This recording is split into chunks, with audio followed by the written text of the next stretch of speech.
Hello student, मैं अनु सिंह आप सभी की मैथ्स के एजुकेटर, आप सभी का साइंस अड्डा 24/7 पे वेलकम करती हूँ। बहुत प्यारा सा आई नो कि आप लोग का 2-3 महीने बीत चुका है बोर्ड के समय में से, और अभी आपके पास जो टोटल समय बचा है वो अगर मैं काउंट करूँ तो जुलाई, अगस्त, सितंबर, अक्टूबर, नवंबर ये आपके पढ़ाई के लिए बचा हुआ है। क्योंकि नवंबर के एंड होते होते दिसंबर, जनवरी में आपके स्कूल वाले आपके नाक में दम कर देंगे आपके इंटरनल असेसमेंट के लिए, प्रैक्टिकल्स एग्जाम्स के लिए, ये सारी चीजों के लिए आपका 2 महीने जाने वाला, टोटली वेस्ट होने वाला। फिर उसके बाद आपके प्री बोर्ड्स भी होना स्टार्ट हो जाते हैं। तो रिवीजन करने के लिए आपको अगर बोलूं तो जनवरी के बाद एक महीना या फिर 20 दिन मिलता है। तो आपको अब उस टाइम में, इतने टाइम में खुद को बहुत अच्छे तरीके से प्रिपेयर करना है। क्योंकि अगर आप आगे के लिए कोई सपना देख रहे हो जेई जैसे एग्जाम के लिए, तो 75% आपके बोर्ड में आना बहुत मस्ट है। अगर 75% नहीं आया तो आपने जेई में मेंस निकाला, एडवांस निकाला, फर्क नहीं पड़ता है, ठीक है। क्योंकि अगर आपका 75% ही नहीं आया तो फिर आप कहीं के नहीं रह गए। तो हम उस हिसाब से मैथ्स के बारे में कुछ डिस्कस करेंगे। देखो, मैंने जेई के बारे में डिस्कस नहीं किया, मैं बोर्ड के हिसाब से भी डिस्कस कर रही हूँ। क्योंकि बच्चा बोर्ड के हिसाब से अगर मैं बात करूं तो हमारे बोर्ड में टोटल 6 यूनिट्स हैं, जिसमें पहला रिलेशन एंड फंक्शन, दूसरा अलजेब्रा, तीसरा कैलकुलस, चौथा वेक्टर एंड 3D, पांचवा लीनियर प्रोग्रामिंग और छठवां जो है वो प्रोबेबिलिटी है। क्योंकि हमारे इसके कुछ चैप्टर्स 11th के कुछ चैप्टर पर डिपेंड करते हैं। तो आप प्लीज एक बार उस 11th के चैप्टर को देख लीजिएगा। नहीं है कोई बात नहीं, हम आपको 11th भी इस चैनल पे करा रहे हैं, फ्री ऑफ कॉस्ट करा रहे हैं। तो बस कंसिस्टेंट रहिए, ठीक है, डेली आइए और कोई प्रॉब्लम नहीं है। अब जिसमें से बच्चा 80 नंबर का हमें पेपर देना होता है, और उस 80 नंबर में से 70% हमारा याद रखिएगा एमसीक्यू, मतलब कि 50% कॉम्पिटेंसी बेस्ड क्वेश्चन आएगा और उसमें 20% हमारा एमसीक्यू आएगा। सिर्फ 30% क्वेश्चन ही हमारा क्या आएगा, सब्जेक्टिव आएगा, जहां पे आपको स्टेप मार्किंग मिलने की चांसेस होते हैं। लेकिन ये जो 70% है बच्चा, इसमें आपको कोई भी स्टेप मार्किंग का नहीं है। अब आपको यहां पे एमसीक्यू टिक लगाना है। तो अब यही है कि आपकी जान अब हथेली में है, अब उसको वापस रखना है या बोर्ड वालों को देना भी आपके ऊपर है।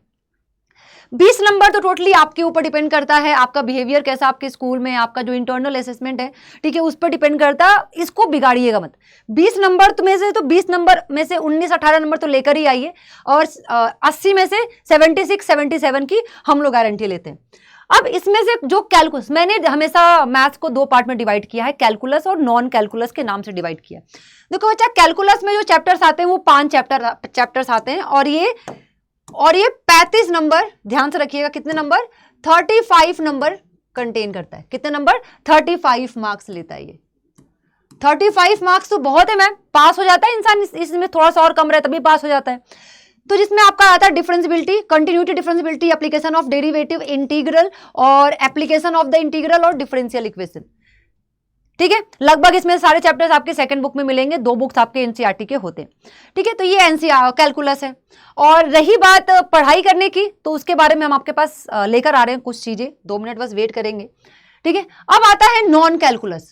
नॉन कैलकुलस की बात कर लेते हैं। इसमें हमारे जो चैप्टर्स आते हैं, relation and function, inverse trigonometric function, matrices, determinant, vector, 3D, linear programming, और 7वां चैप्टर जो है हमारा वो रहना, 1 मिनट, 7वां कैसे हो गया भाई, ओके, मैंने यहाँ पे 3, 4 2 बार कर दिया। 8 चैप्टर्स होंगे, ये हो गए 4, ये हो गया 5th, ये हो गया 6, ये हो गया 7 और ये हो गया 8। मतलब कि ये हमारे 8 चैप्टर्स हैं जो नॉन कैलकुलस हैं, और ये कितने मार्क्स कंटेन करते हैं, 45 मार्क्स।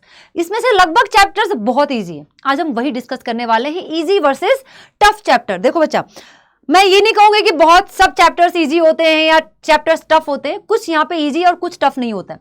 ये सब हमारे दिमाग पे होता है कि हम किसको किस वे में लेके जाते हैं। अब देखो, वही होता है ना कि किसी को ठंड बहुत अच्छा लगता है तो किसी को ठंड पसंद नहीं आता, किसी को बरसात बहुत अच्छा होता है तो किसी को बरसात पसंद नहीं आता है, किसी के लिए बरसात खुशियां लेकर आता है तो उन गरीबों के लिए बरसात ये दुख लेकर आता है। तो यही डिपेंड करता है सिचुएशन पे। अब बात कर लेते हैं हमारा इजी चैप्टर्स कौन सा है, ठीक है। इजी मतलब कि हम इस हिसाब से बोलेंगे कि जिसको आप पढ़ोगे तो लगेगा कि हाँ, मतलब कि कर सकते हो, बहुत इजी समझ में आएगा, ठीक है। अब जैसे इजी चैप्टर, पहला चैप्टर मैट्रिसेस, बहुत इजी है। और मैं आपको बता दूं बच्चा, अगर मैं चैप्टर वाइज आपके मार्क्स काउंट करूं तो आपके मैट्रिसेस और डिटरमिनेंट से देख सकते हो आप कितने चैप्टर्स आपके कवर होते हैं अलजेब्रा में से। 10 नंबर। कितने नंबर? 10 नंबर आपके सिर्फ मैट्रिसेस में से आते हैं। 5 नंबर आपके आते हैं किससे? लीनियर प्रोग्रामिंग से आते हैं। तो सोचो, अगर आपने मैट्रिसेस को अच्छे से पढ़ लिया और मैट्रिसेस पढ़ लिया, डिटरमिनेंट आपका उसी पर डिपेंड करता है, उसमें कोई भी प्रॉब्लम नहीं है। तो मैट्रिसेस डिटरमिनेंट मिला के कितने नंबर? 10 नंबर। इजी चैप्टर, बहुत इजी। जो कॉन्सेप्ट है सीधे उसी पे क्वेश्चन पूछेगा आपके एग्जाम में। ठीक है, जब पढ़ाएंगे हम आपको ये, अभी तो हम आप लोग को रिलेशन एंड फंक्शन करा रहे हैं, जिस दिन कराएंगे हम आपको ये तो उसको आप लोग ध्यान से कर लीजिएगा, क्योंकि बहुत सीरियसली बहुत इजी चैप्टर है। एप्लीकेशन ऑफ डेरिवेटिव, ये भी बहुत इजी चैप्टर है। ठीक है, जब मैं आपको पढ़ाऊंगी एप्लीकेशन ऑफ डेरिवेटिव, क्योंकि अभी आपने पढ़ना शुरू किया है, बहुत एक आध दो बच्चे ऐसे होंगे जिन्होंने सिलेबस कंप्लीट कर लिया होगा अभी, लेकिन अभी जब आप शुरुआत करोगे, जब मैं आपको एप्लीकेशन ऑफ डेरिवेटिव पढ़ाऊंगी तो आपको बताऊंगी, दिखाऊंगी कि कितना इजी चैप्टर है ये। कुछ मतलब कि टाइप्स ऑफ कॉन्सेप्ट होता है, उसी कॉन्सेप्ट पे बेस्ड क्वेश्चन आ जाता है बस। Vector, very easy. Application of derivative तो कैलकुलस का है। वेक्टर और ये 3D मिला के 14 नंबर बनता है। कितना नंबर?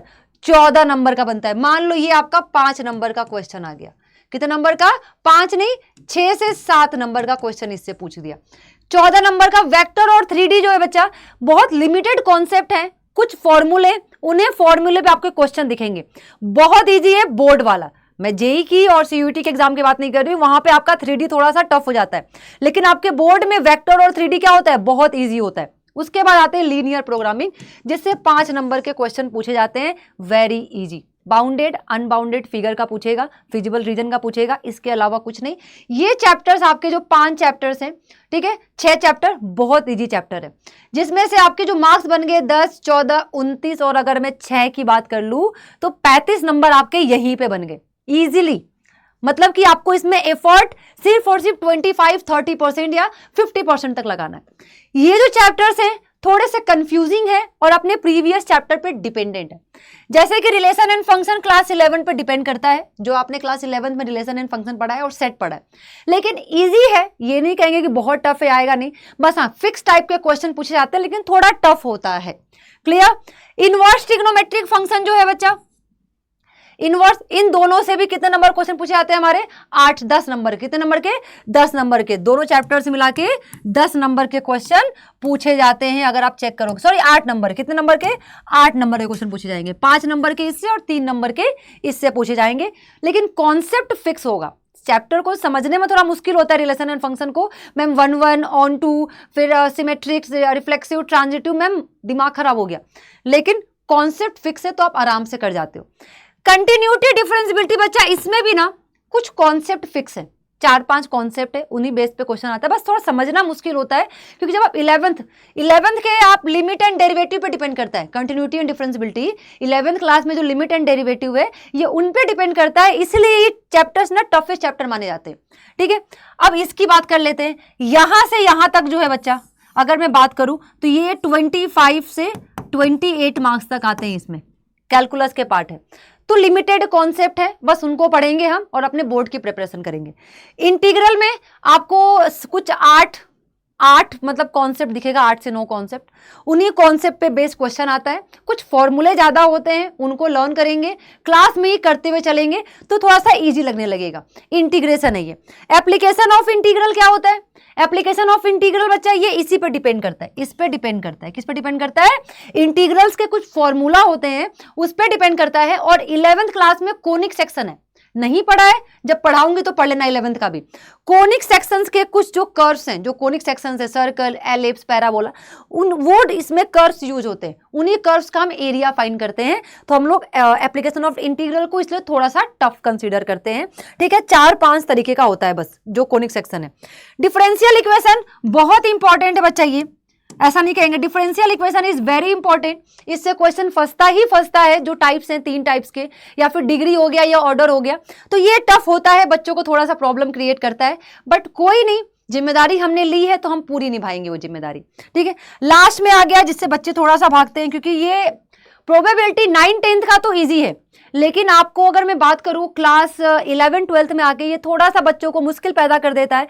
लेकिन टफ है तो क्या हो गया, करना तो है हमें, पढ़ना तो है हमें, लेकिन बच्चा इसमें भी कुछ लिमिटेड कॉन्सेप्ट हैं, जो कंडीशनल हो गया, मल्टीप्लिकेशन हो गया, बेस थ्योरम हो गया, तो ये 5 टोटल थ्योरम प्रोबेबिलिटी हो गया, तो ये 5-6 कॉन्सेप्ट है, पढ़ लिया तो मतलब आपका प्रोबेबिलिटी भी सॉल्व हो गया। प्रोबेबिलिटी को सॉल्व करने के लिए बस क्वेश्चन को रीड करने आना चाहिए।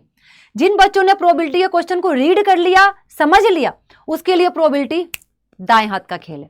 तो ये कुछ चैप्टर्स थे जिसको मैंने इजी और वर्सेस टफ में कंसिडर किया हुआ है, थोड़ा सा इजी और थोड़ा टफ में। ठीक है, अब ये आप देख लेना आपके हिसाब से क्या है, क्योंकि अभी तक हमने सिलेबस पढ़ा नहीं है, लेकिन जब आप अब पढ़ोगे तो अब आप मार्क करते हुए चलना कि हाँ मैम ने बताया था कि ये इजी चैप्टर है तो ये आराम से हो जाएगा, ये थोड़ा टफ चैप्टर है तो इस पर हमें थोड़ा ज़्यादा एफर्ट लगाना पड़ेगा, इसके अलावा कुछ नहीं। और बच्चा अगर आप बैच में इनरोल करते हो अड्डा में जाके 11-12 के लिए, या महापैक में इनरोल करते हो, तो आपको कुछ नहीं करना है, अनु 20 कोड यूज करना है मैक्सिमम डिस्काउंट के लिए।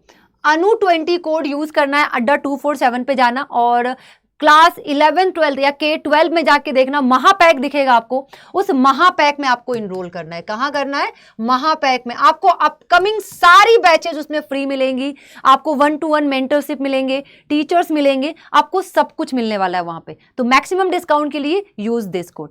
मिलते हैं क्लास में, थैंक यू सो मच। तब तक अपना ख्याल रखो और थोड़ी सी मस्ती करते रहो। Bye bye.